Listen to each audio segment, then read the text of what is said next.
Hello from AP Chemland. Another set of instructions here to help us get started for the beginning of the year. The learning target for this particular set of slides is for you to be able to describe the expectations of the class. In Schoology, you will find a copy of our our syllabus for this particular course.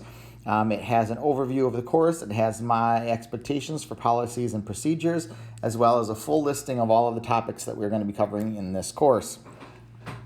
So what I would like you to do is I'd like you to go ahead and go into Schoology, and I would like you to, first of all, read it. And as you're reading it, star or make note in some way, shape, or form of anything that sticks out to you.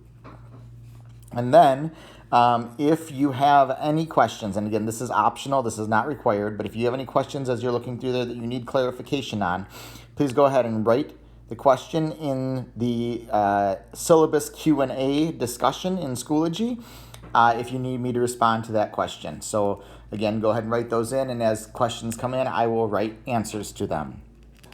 All right, so take some time to do that. Write that question in Schoology, and write any questions in Schoology you might have, and then when you're done, come on back to this presentation. When you come to my classroom, or our classroom, you will notice that on the side of the room there are 4 orange signs, and those 4 orange signs are sort of mantras that I like to live by in our classroom, things that I want you to be aware of as we move through. So the very first orange sign that's up there is take care of you. That means that if we're in class and you need to go to the bathroom, just get up and go, take care of yourself. If you have something in your life or something in your school schedule that's causing you tremendous amounts of stress, and asking for an extra day on something would relieve that or take care of those things, please, again, talk to me. Take care of you, advocate for yourself, so that you are happy and healthy as you can possibly be in this class.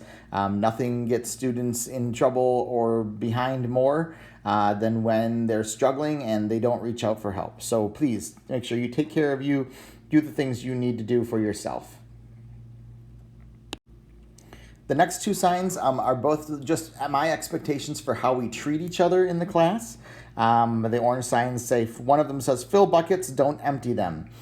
And this comes from a metaphor from a book called How Full Is Your Bucket, which asks us to imagine that we all have a bucket on top of our head.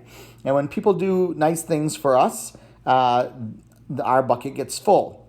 And also when we do nice things for other people, not only do we fill their bucket, but also typically that makes us feel good, so we fill our own bucket. If we do things that are unkind or not fair to others, we knock their buckets over, and nobody likes a bucket of spilled water.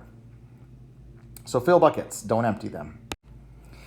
Along those same lines, same kind of metaphor, build card houses, don't knock them down. If you've ever built a house out of cards, you know that building a house of cards up is a challenging task. Getting all the cards to balance on just single edges, it can be really hard to do. Well, it turns out that humans are the same way. To build human beings up, that's really hard to do. It takes a lot of praise and a lot of effort to get people to feel good about themselves so that they can move forward and have a happy, healthy day. However, it's very, very easy to knock down a card house. If I move just one of these cards, it's likely the whole structure goes down. Same thing with human beings. It's really easy to cut people down and knock people down. If you want any evidence of this, go to YouTube, TikTok, etc., and start watching the videos. The amount of videos that are on there that are of people cutting other people down is crazy. Why? Because it's the easy thing to do. Building houses up, building people up, much harder to do. Choose that hard road. Build card houses, don't knock them down. The next sign says you get out what you put in. This course is challenging. It will require work. It will require you to put effort in order to be able to learn and master the topics and the assignments and the problems that we're going to be asking you to solve. So you get out what you put in. Stay caught up. Make sure you're staying involved. Make sure you're getting things done as much as you possibly can, while also making sure you're taking care of yourself at the same time. And last but not least, celebrate confusion. In our educational system, we have taught people subconsciously over and over again that if you don't know the answer or you don't know how to do something, you must be stupid or not as smart as the other people in the classroom. Some of you will get this stuff fast. Some of you, it will take more effort. But I want you to know that no matter who you are, any confusion there is, I want us to celebrate that confusion. If you're confused, that's great. That means that's a place that we can learn. And by helping you work through that, we can help you overcome that and learn even more. So we celebrate confusion in this class. If you have questions, if you don't know how to do something, make sure you advocate. We will celebrate that confusion and we will help you out do that together. As I said yesterday, or in the first thing of this when I introduced myself, I believe that we all do better when we all do better. And a big part of that is getting a mindset of celebrating confusion. That's all I have to say about the syllabus and some of my basic ways about how we treat each other in this class. You'll see how those things come into play as we move through the year. Till then, we'll see you next time.